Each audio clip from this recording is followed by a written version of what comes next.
Hello, everybody. I'm Howie Hawkins. I was the Green Party and the Socialist Party candidate for president in 2020. And this podcast, Green Socialist Notes, is about continuing to educate and advocate for the eco-socialist program that Angela Walker and I ran on. And today we're going to go right to our guest. It's Svitlana Romanko from Ukraine. It's after 10 o'clock there, so thanks for staying up, Svitlana. Svitlana is a lawyer, and she has a doctorate in environmental law and climate policy. And for many years, she was the 350.org representative in Ukraine. And now she's the leader of an organization called Razom We Stand. Razom means together in Ukrainian. And Razom We Stand is campaigning for a ban on all imports of fossil fuels from Russia, to end the war in Ukraine, and to promote a clean energy transition in Ukraine and around the world. And actually, there's a Green Party connection to Svitlana these days. It's Jason Kirkpatrick, who was a Green City Councilor in Arcata, California from 1995 to 1999.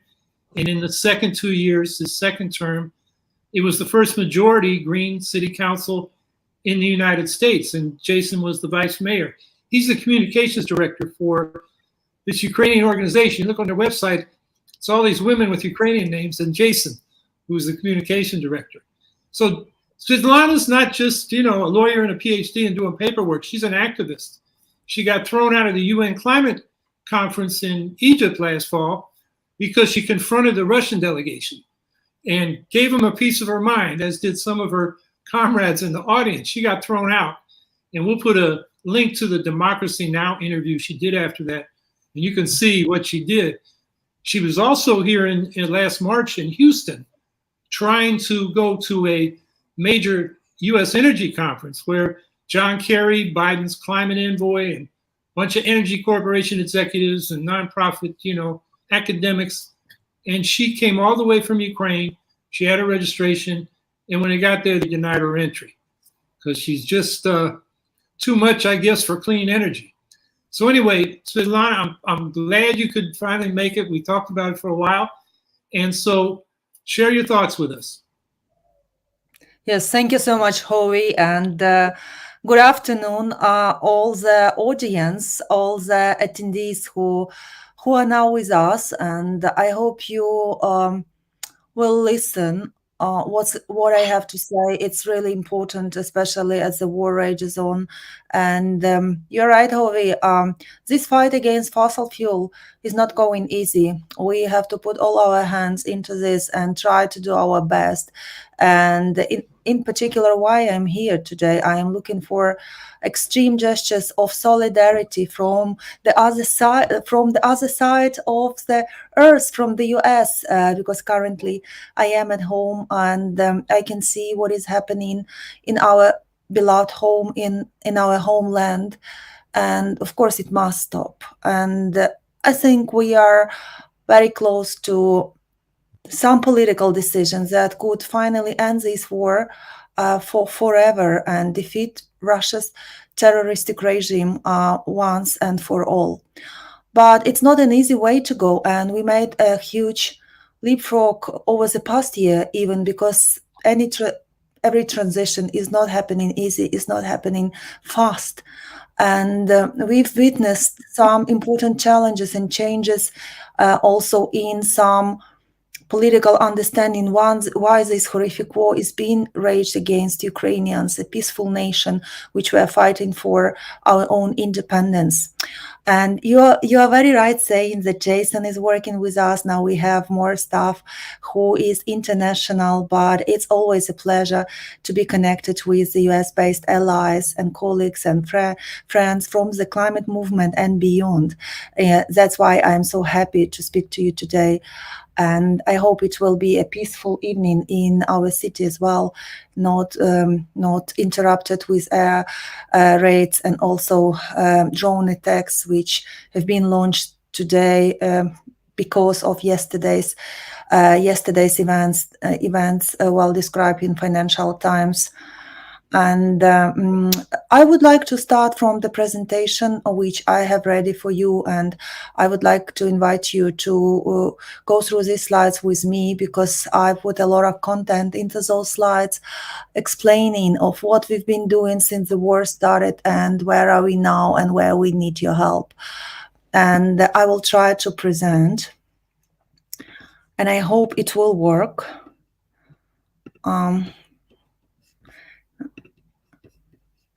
Yes, just give me 1 second, please.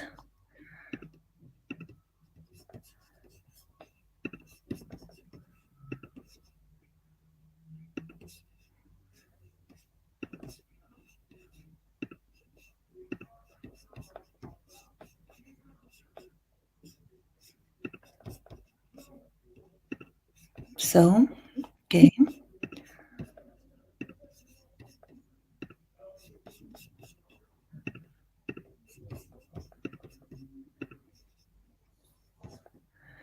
So I hope you can see my screen already. Yes, we see it. Can you? Okay, so I will speak today about how we can end fossil fuel addiction that feeds Putin's war machine, and how we can fast track renewable energy revolution globally and in important political countries to rebuild Ukraine on a clean energy.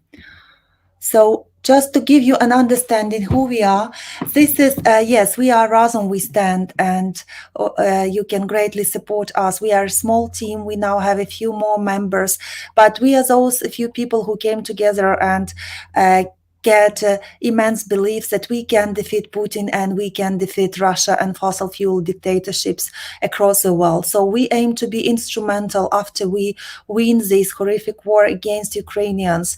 We will expand our knowledge and our campaigning onto the countries which are suffering from undemocratic and terroristic regimes based on fossil fuel profits and capitalism. So, and you can see Jason is on the right because you mentioned him. We have also just really a really amazing team with Oleg, Irina, Olga, and me, and Jason, and Juliana, and also Alona. And we seek to build momentum for redesign of the global economy and major financial mobilization for investments into new, clean, smart, and efficient energy systems that are based on renewables and that benefit all people. Because it's been enough or fossil fuel based undemocratic regimes that now are threatening our country and preventing our children from having their normal life as usual. So many of them, thousands, have been killed. Thousands have been deported to Russia, and now their location is unknown. Their mothers and fathers, if they are alive, they don't know where their children are, and our government try so hard to get them back to Ukraine. But this enemy is very just powerful, but also, of course, it will be defeated, I would say, and slowly but insistively and inevitably we are moving towards a progress, which means a total defeat of Russian fossil fuel reserves and their financial ability to wage the war against us. Because the 30% of missiles they launch over the territory of Ukraine are bought for the fossil fuel profits the most recently. And we act together to end fossil fuel conflicts and climate chaos and drive the clean energy revolution is in Ukraine and globally. We've been able to mobilize really thousands of people and launch hundreds of campaigns, distributed campaigns and actions in the global solidarity.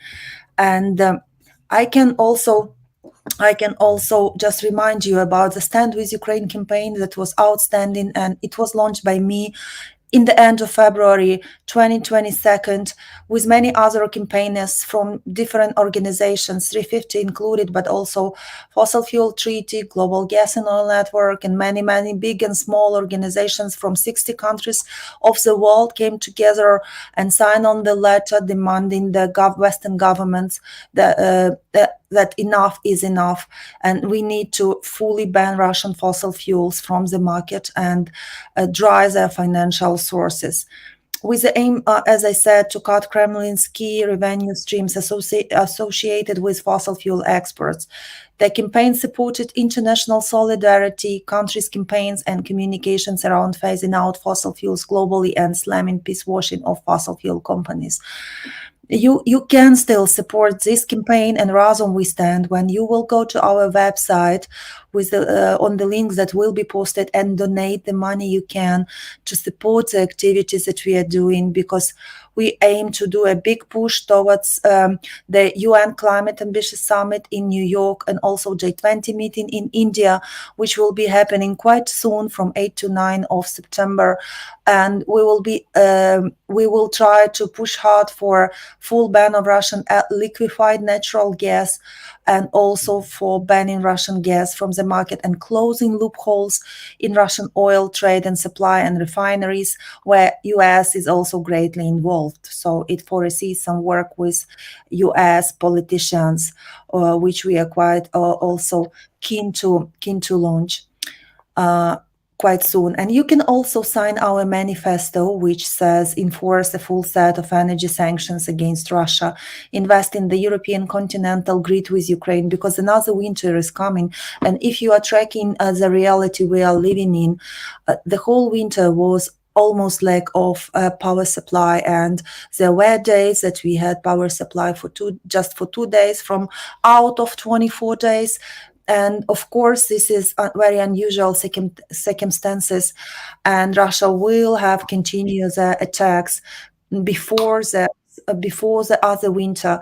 And our energy infrastructure has been also destroyed and significantly damaged, and a huge cost is needed to rebuild this infrastructure and capacity. A huge percentage of this has been restored and rebuilt, but at the same time, the threat is still huge, and we also ask you for solidarity to support us in this political fight.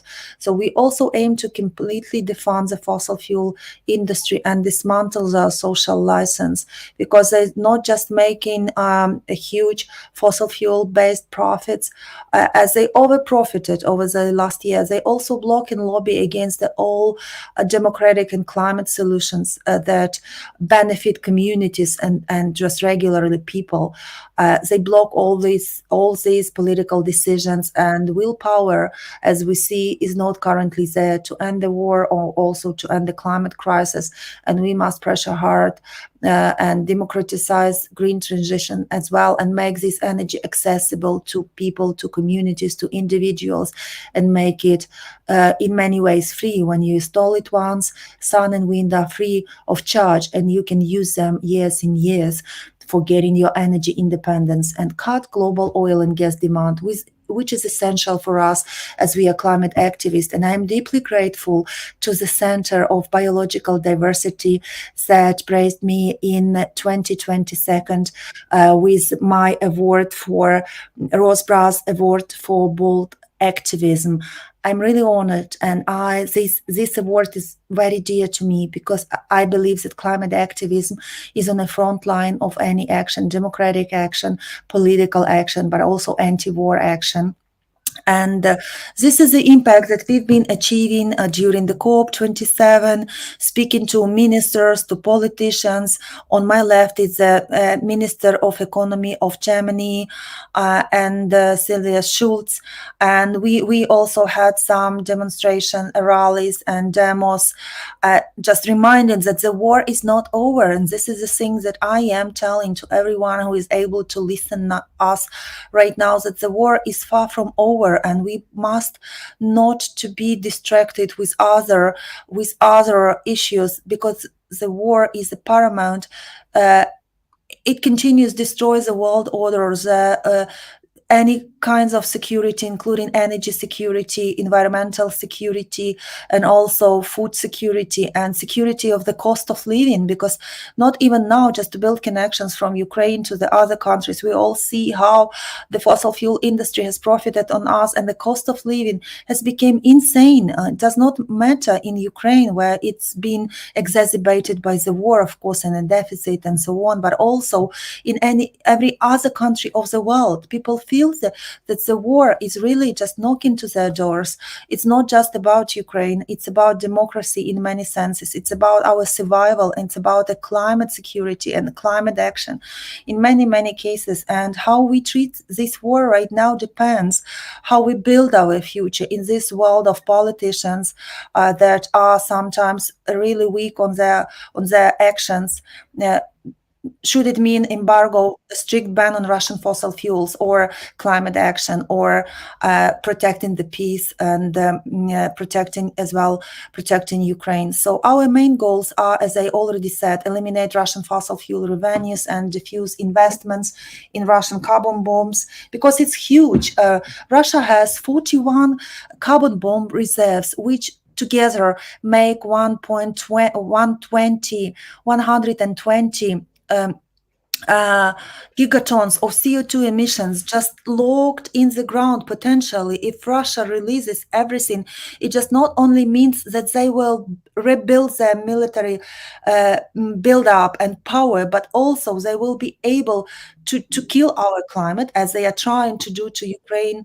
And they will have, of course, more money to wage the wars on other countries, democratic countries. So we must act fast and driving momentum for a new clean energy investments. Yes, this is true, but the primarily we need to cut all financial flows to Russian terrorist regime, because it's literally killing people in my country for many, many months, and many families are now losing their fathers, their dads, and they will we can't get these people back. This is the most valuable thing we have in Ukraine. Our brave, our active, our young people, and our senior people, everyone. But we are losing them from day to day, and their families have feel those losses hugely. And I'm not even saying about the nuclear threat, or also Kakhovka Dam distraction, distortion, which we at the very moment we realized that the countries that we loved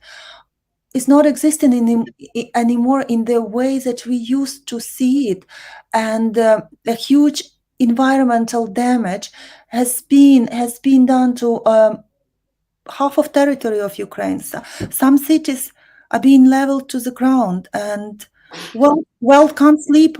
Can't sleep calm and stay calm when these things are happening to the largest country in Europe, and which is Ukraine.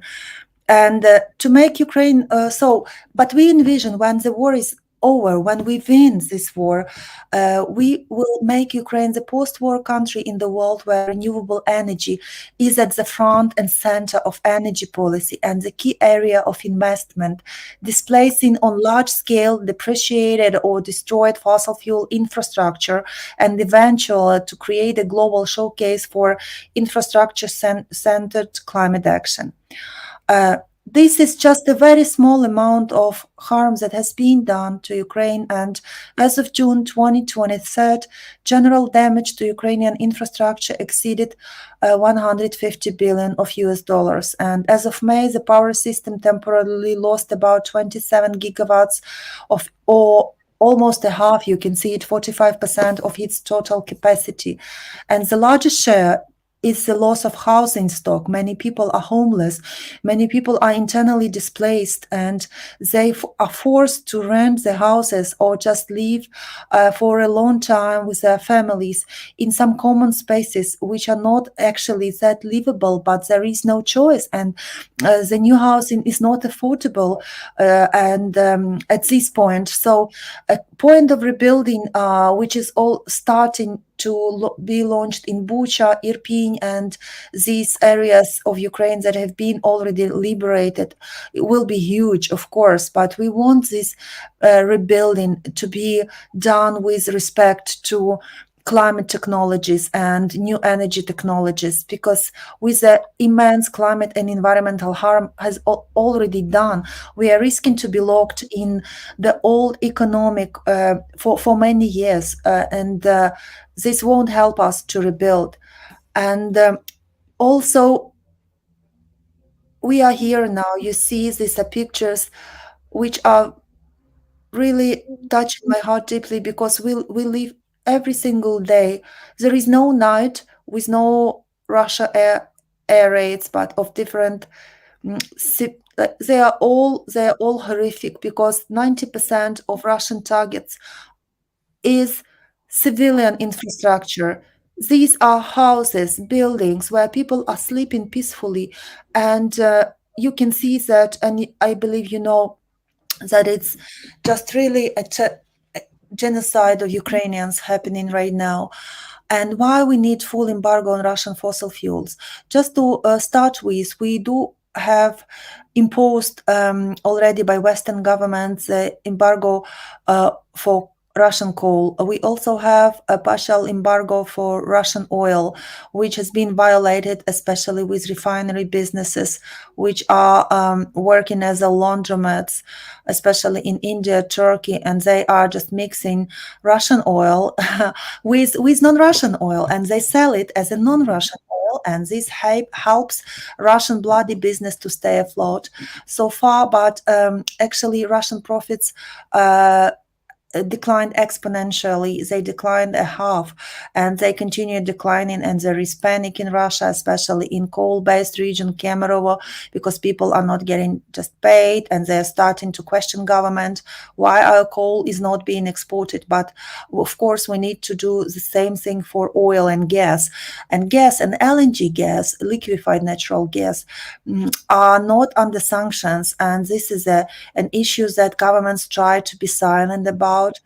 We are pushing for this embargo since the war started, but Germany first, and also some other countries as US and other largest LNG exporters are really using the situation, try to expand their own exploration of LNG gas and fossil gas, and try to fill the markets with replacing Russia from them. It's not the thing that should be happening, and of course, Russian LNG is still flowing, but in much less quantities. And getting embargo on this Russian LNG gas could be critical and essential for Ukrainian win in the short term. So. As I said, we need these sanctions are necessary to deconstruct the aggressive petrostate. And just to bring you more facts, and just more facts, and later we will open the floor to questions, discussion. But just to prove that Russia has already faced financial challenges due to decrease in oil and gas revenues, but more than 50% compared to the 2022. It just may, but what dynamics we can see, we can track with our partners, clean. Center for Clean Air, they are just saying that they are tracking every week what is happening to Russian fossil fuels, and of course, embargo could really change the situation quite significantly and soon. And we see a shocking number here that European countries boosted LNG imports by 60% in 2022, and including from Russia, and over 80% of American imports of refined oil products from India in January and May 2023 started to come from a single port, which is Sika. It's the largest refinery in the world. It imports more Russian crude oil than any other port in the world, according to the Center for Research on Energy and Clean Air.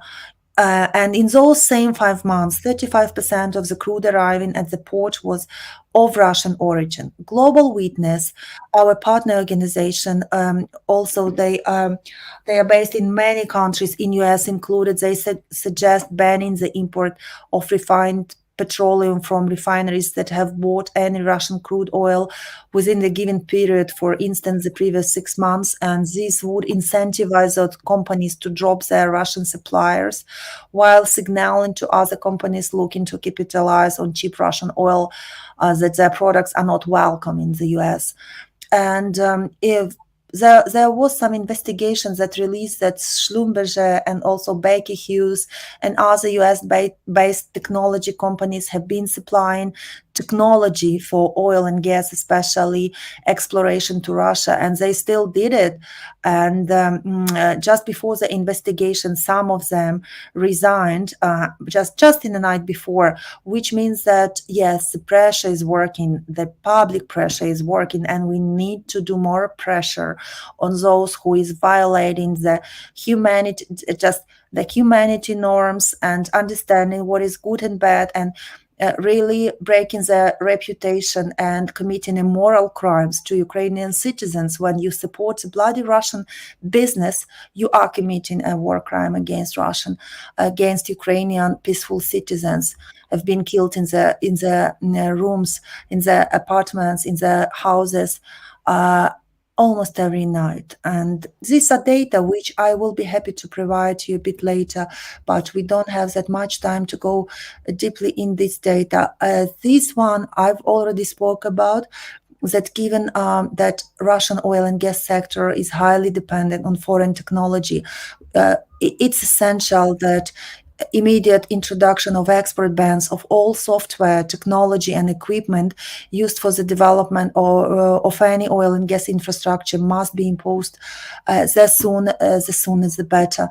And of course, and the currently mentioned Arctic LNG, the second project, which is a huge exploration field of LNG, and it has to be just really launched, and the first train should deliver the LNG at the end of 2023. But now, due to lack of financial sources to fund this Arctic LNG the second, it's been postponed to the first quarter of 2024, and our task is to make it's possible that this Arctic LNG the second will never be enacted. Never be enacted. That's how we can weaken Russia in a much more just in a financial way, the way that say it's the most poignant for them, as we will try to do, because there are some unsatisfaction started popping up inside of Russia with high inflation, with losing their leading positions on the oil and gas market. And we hope that Russians will actually launch the revolution against their criminal government, and they will reach out to the point when they will help us to defeat the terrorist regime. But for that purpose, we need to pressure more hard, as I said. So, and going to rebuilding Ukraine just really fast, we can potentially launch an ultimate breakthrough for climate action, and we are currently working on this with the civil society, private sector, and the state joining forces to rebuild Ukraine on clean energy. But of course, it can't be a full potential, full-scale rebuilding until the war is won. And that's a key point of why we see this ban on Russian fossil fuels to be essential for rebuilding Ukraine on the full potential. Because, for example, our partners now cannot, they install solar panels for hospitals. They can't do it. Let's say in 80 kilometers from the front line where the battles are, because it's not safe for this equipment but also for people. But in 80 kilometers from there, people are dying, and they are trying to defeat their enemy and our joint enemy, just giving their lives every day. So I think that embargo should come first, and then the full embargo, and world has to say no to the lobbying of Russia being still present on the market. And this was what was in my speech to UN climate talks. And I said that your oil and gas is killing us, and you are killing us daily. And this must stop, and you must face the international tribunal, and you must pay for everything you've done, and you must just really be found guilty. And this is, again, as I said, very, very sad reality. And there are parts of the country that all around look like this, like what you see on the pictures. And as Ukrainian, I am deeply touched with what is happening, and I really want, this is my primary goal, to see this war has its end and we are defeating the evil. Um, how to make this, you see, how to make this transition from this to shiny renewable energy potential, electrification.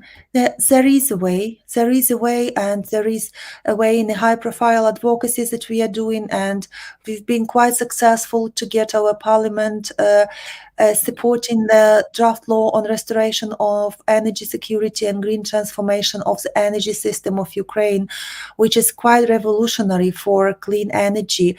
And also, we are keep communication with government, with the civil society, and also communities of how we can, and IEA, how we can build a resilient energy system in Ukraine that can be a model for global renewable energy transition. And this just to finish with some optimistic note.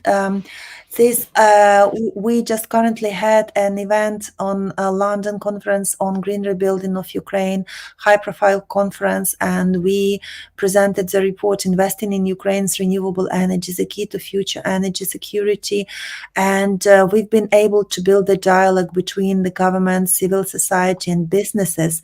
And businesses have committed with memorandum to establish a smart storage grid for Ukraine.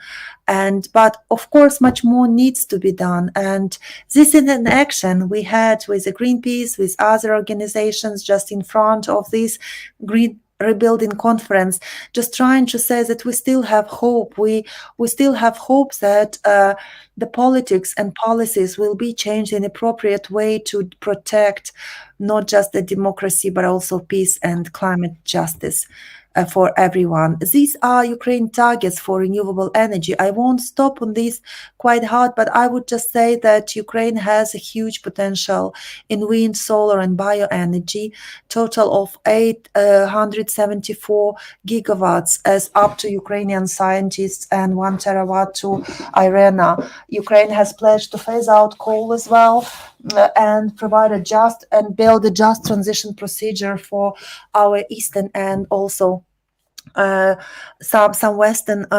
regions where the coal has been explored as well.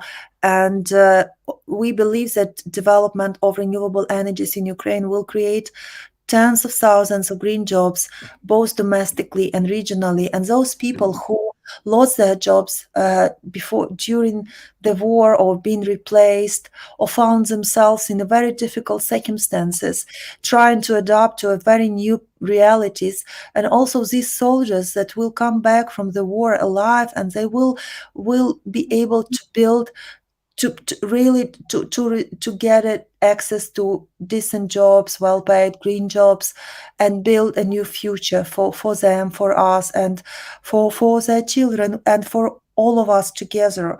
And we so much hopeful that we will be able to release this potential. And I'm reminding again, I just finishing my presentation, I'm reminding you again, please just scan this code, sign QR code, sign into our manifesto for a new Ukraine and a new world. Donate to our website, there is a button, and stay in touch with us. And please attend solidarity actions. And those of you who would like to be in touch, we plan to be in New York and probably Washington in September. Please get in touch if you could help us organize some solidarity actions, or speak to media, or just really support or express your solidarity in other ways. We will be really happy to meet. Thank you. I will stop just exploring the present, stop my screen sharing, and come back to you for your questions. And thank you so much again for being with us today, because it's just not me. It's Razom We Stand. It's my amazing team. It's tens of Ukrainian organizations and networks who signed on the Stand with Ukraine campaign and the current letter for banning LNG exports, 17 organizations and coalitions, and 45 for Stand with Ukraine. And thank you so much for listening to us today. Thanks again, Svitlana. I saw some questions in the chat. I'm about 4 hours from New York City, so and 5 hours from DC. So I would definitely be in touch with you. Thank you. Because the climate. I mean, if for some reason we had technical problems, you weren't here. I had 15 minutes on all the things happening to the global climate right now. I mean, we are really way above where the climate models predicted in terms of temperature rise.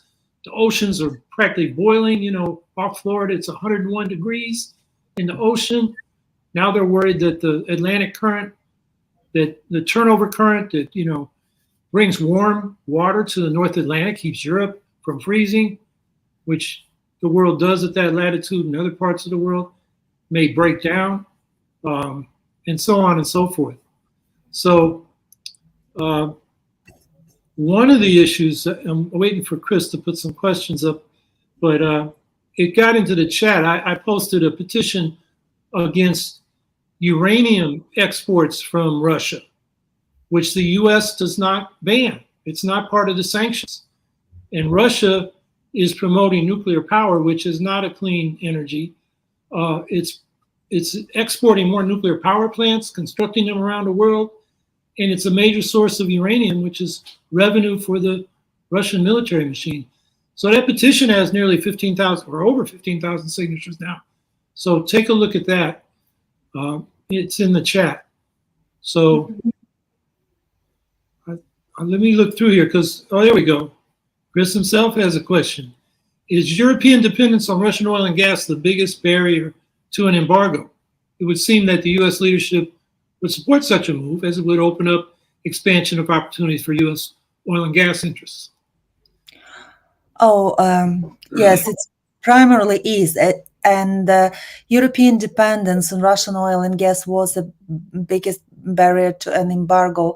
And if you recall, in April last year, when we demanded strongly, with really hundreds of people standing on the rallies in front of the European Commission, because we are just all located in Europe, but also sending letters to the US government, then Ursula von der Leyen and President Joe Biden have created a task force on energy security, which started developing some measures which we could call embargoes, but not all of them. And that's how we did not get a full embargo on Russian oil and also full embargo on Russian gas. And even now, US is blocking a full embargo on Russian oil because they just want, and they keep Russian presence with their bloody oil on the market just because of volatile prices, and they're afraid that actually there will be a deficit of oil in the market, and this will create instability and also energy insecurity. But I have to say that the only energy insecurity is not eliminating Russian fossil fuels from the market and trying, in the midst of this climate catastrophe that we are in, because we see floods, we see extreme heats, we see our atmosphere and our environment literally boiling. Even Gutierrez just mentioned that we crossed the point when we just were heating the planet. Now we are boiling the planet, and we can't continue like this. And of course, U.S. leadership is essential. U.S. is the largest LNG importer. It's the second largest of oil, or just about this. And we must remember that, U.S. can do a lot of not just boosting clean energy, but also just really blocking refineries of Russian oil, of existing, blocking of US-based businesses that did not exit Russia. Many of them did not exit Russia, and they continue supplying infrastructure to Russia. And I wonder if U.S. government is really aware of this. Maybe they are not quite aware, because otherwise they probably would ban this infrastructure and technology supply. And this is what we expect of them to do as well before the states will get together to J20 meeting in September in India.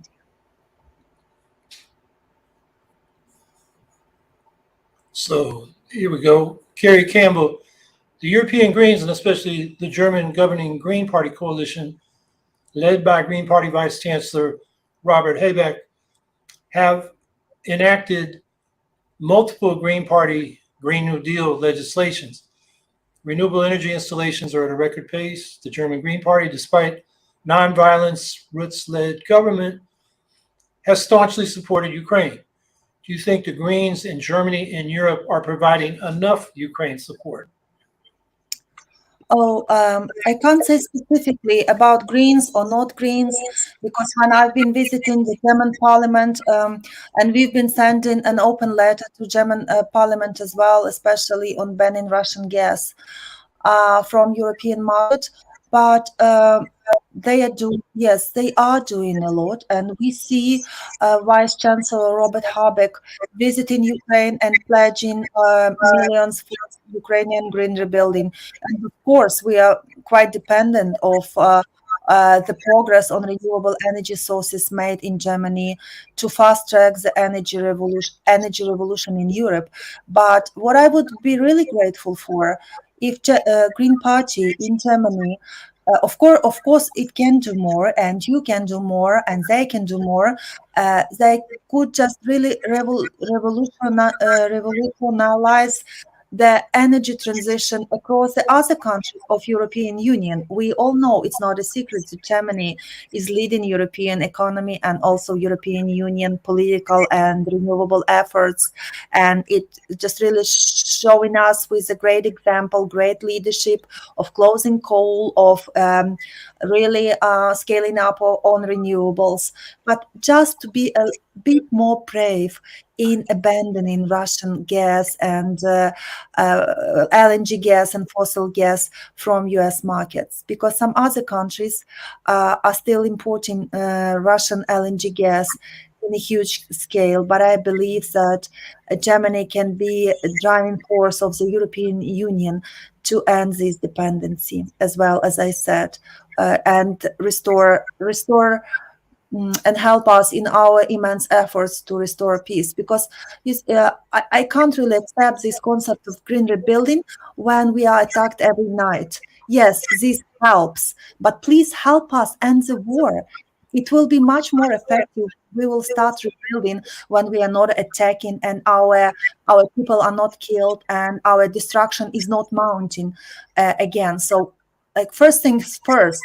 And for doing that, German has to be more strict and just really express more political willpower on keeping good pace on EU on a green transition, and using its influence for really getting LNG ban across the European Union. Russian LNG ban, of course, yes, but I will share with you one, just very quickly, my dream. If it works as we're thinking, we completely isolate Russia as a dictatorship, the largest one, from the fossil fuel markets and profits. We hopefully will be able to do the same thing for other fossil fuel dictatorships, because there are 52 fossil fuel profited dictatorships in the world, including those of them who are really rising in power, Saudi Arabia and others, many others, and African countries. And people are suffering everywhere, not just in Ukraine, and more is coming. So we really envision how we all get together with all European and US citizens and nations to win over this enemy, but also expand this win onto other nations in the future. Okay, this question via email. Western capitalists see a funding trough of funds for reconstruction of Ukraine. How do we push back against the neoliberal reconstruction that seems to be on the table now? And I'll just add that one of my Ukrainian friends has been saying we're fighting Russian tanks and Western banks.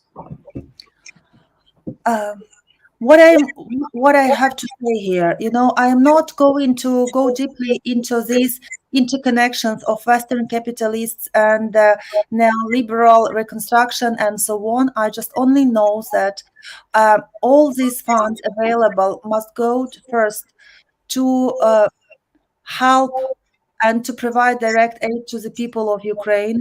This is the first. And the second, actually defeat the political enemy and help us to leapfrog the energy transition inside of Ukraine. Because when the half of country is destroyed, it's a big loss, but also a big opportunity to rebuild this country in absolutely new economic model, not necessarily neoliberal. Or we don't need to put like some political stamps into that while we are in such difficult circumstances, I would say. So there is no doubt that existing political and economic system is not sufficient for protecting the needs of ordinary citizens, as it's always been. But we have a unique chance right now with rebuilding Ukraine as a global model of a post-war country, joining efforts, of course, to do that, because it will be a global effort to reinvent Ukraine as another model of green inclusive economy that will benefit all people and the world later on. Following up on that, I know that you did a lot of work at the COP summit before they threw you out with African climate activists and expressed a lot of solidarity with them. Could you talk a little bit about that? Yes, absolutely.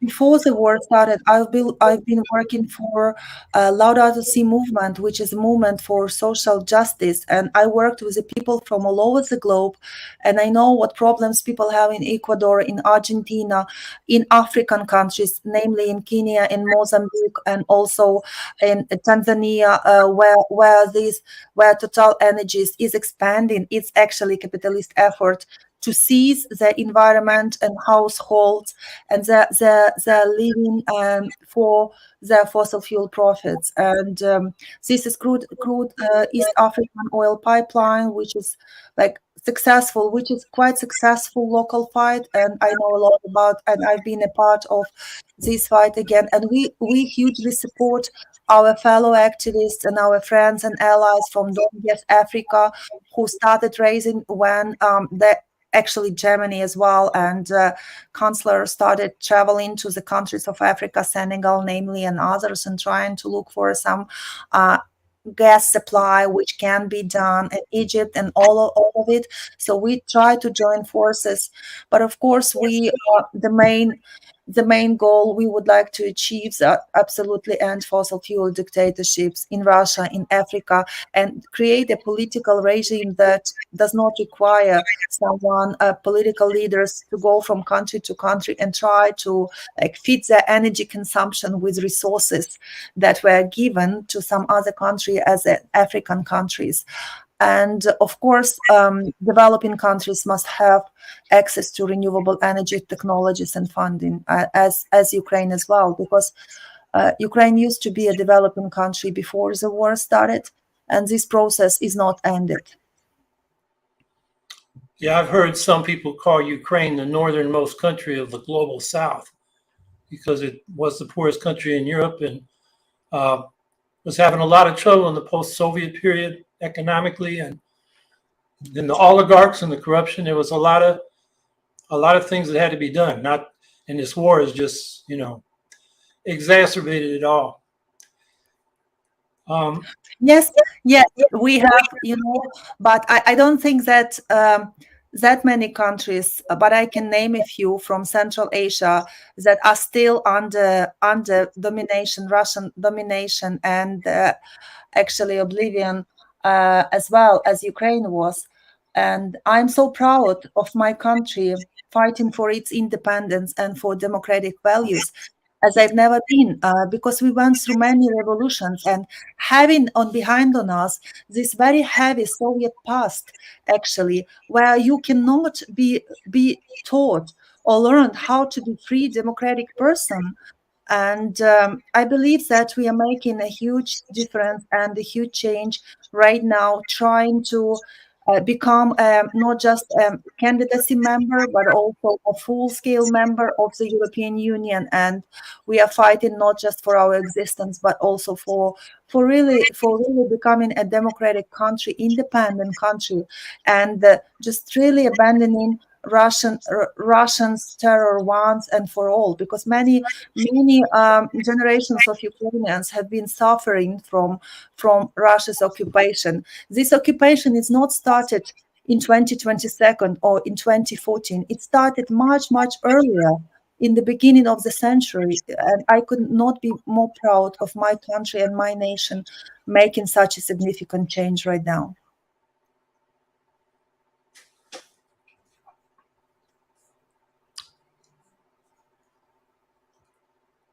We need critical thinking. How do we get Bayer Monsanto out of Ukraine? Oh, you are lucky because I know what they are. What is Bayer Monsanto? I've been a university professor, and I know what they are doing with the biotechnology. And I don't know the receipt because they are buying lands, And I think there have to be when they're buying land plots for growing their plants. Basically but there was a provision that actually they could not own those lands and as foreigners in full. Well, there is a legal background for that, but I don't know how. Two ways, voluntarily or administratively. So with the government or just with the public pressure, both work.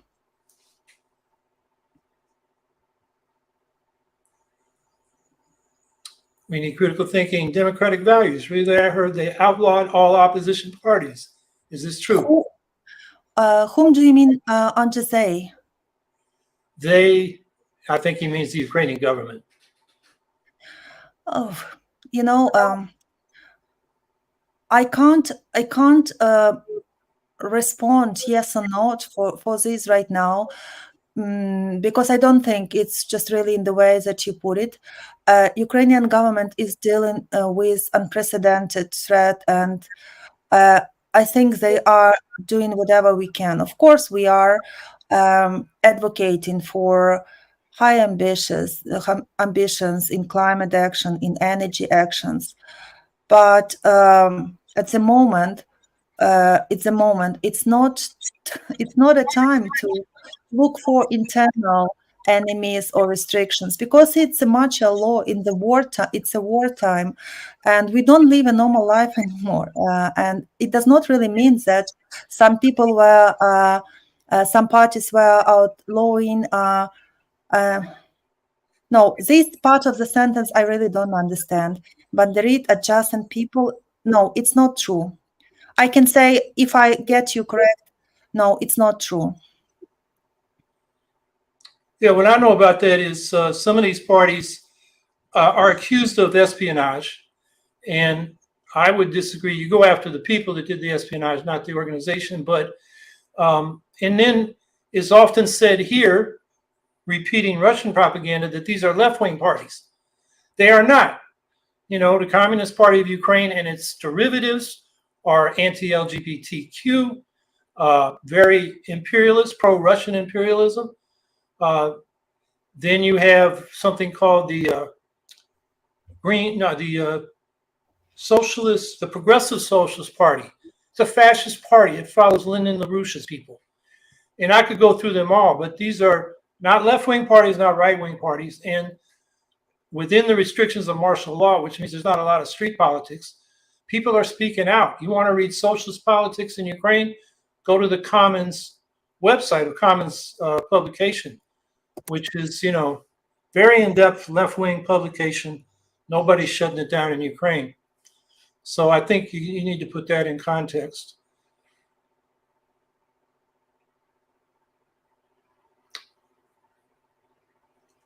And we need critical thinking asks, what's the latest on the peace talks? We are waiting. We are waiting how these peace talks launched today will be publicly communicated. I don't know. It's hard to reach an agreement when 60 plus states are represented. I haven't heard about any resolution right now, and I think it's still underway. Yeah, what I know about that is Ukraine's had this 10-step peace plan since November, and it has, confidence building steps like demilitarizing the Zaporizhia nuclear power plant, now restoring the grain deal so Ukraine can help feed hungry countries around the world. And it ends up with, Ukraine's sovereignty and security guarantees. That's what is Ukraine's putting on the table this weekend in Saudi Arabia. Russia's been saying that they're ready for peace talks, but the territories they occupy, even territories they don't occupy but claim, like parts of Zaporizhia and Donetsk and Luhansk and Kherson, they're saying that's not negotiable. Those are ours. We'll negotiate other stuff, which is ridiculous. Ukrainians aren't going to accept that. And then I know the Africans, not the meeting last week, but the one before that, they said in their peace plan, among other things, Russia should withdraw from Ukraine. And they had other things like then the sanctions should be relieved on Russia and so forth. But Putin interrupted them in the middle of their presentation and pulled out what he said was the agreement last March, which actually, and I could give you the dates and when they said it, but Lavrov and Putin rejected. It wasn't Boris Johnson coming in there telling Zelensky what to do. In fact, Zelensky kept saying he's ready to talk. He said it on the same day that Boris Johnson was in Kyiv. So I think at this point, and one other thing that, the West, particularly the U.S., has been pushing to reopen the talks on nuclear arms and larger security questions in Europe, reopen the New START talks on strategic arms. And Putin was asked about that in June, and he said in a Russian metaphor that translates into basically "fuck them." Putin doesn't want to talk. That's where we're at right now. So I'm interested to see what comes out of Saudi Arabia, but the problem is Russia's an imperialist aggressor, and Putin's got him in a position where he can't, back away without looking bad to his own power structure. So it's a tough situation. That's my take. Yes, this is really tough, but I don't think that there could be any peace with aggressor, especially through the tough lessons of the last year when we saw that international law was not actually able to hold them accountable, and I don't think that any peace negotiations are possible because the violation of this peace is also just can't be, it just can't be done the other day after these negotiations achieved. But it's not, you see, I will just want to add our conversation. I'm not a peace negotiator. I am fossil fuel campaigner and anti-fossil fuel campaigner and climate activist.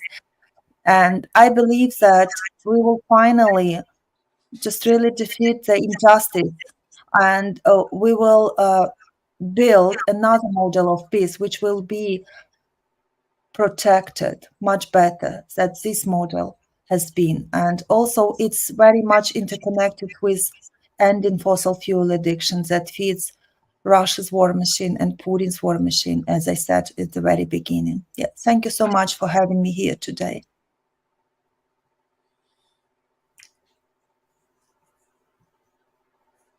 Okay, well, I really appreciate you being here and staying up late and dealing with some tough questions and, giving us the perspective of the good that could come out of this when the war is over and how important it is for the climate.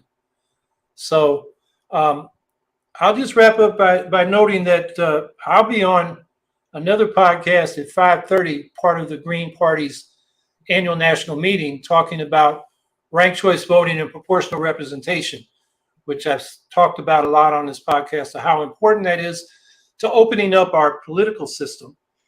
And then next week, our guest is Senator Rafael Bernabe, senator in Puerto Rico, very strong advocate of solidarity with Ukraine. He's going to draw some of the parallels between Russian colonialism in Ukraine and U.S. colonialism in Puerto Rico. And he's written a lot about the Green New Deal. It's in Spanish, but you can use machine translation to read it if you don't read Spanish, and we'll have those articles in the chat next week. So that's next week. And once again, Svitlana, thanks so much for being with us. And we'll see you all next week.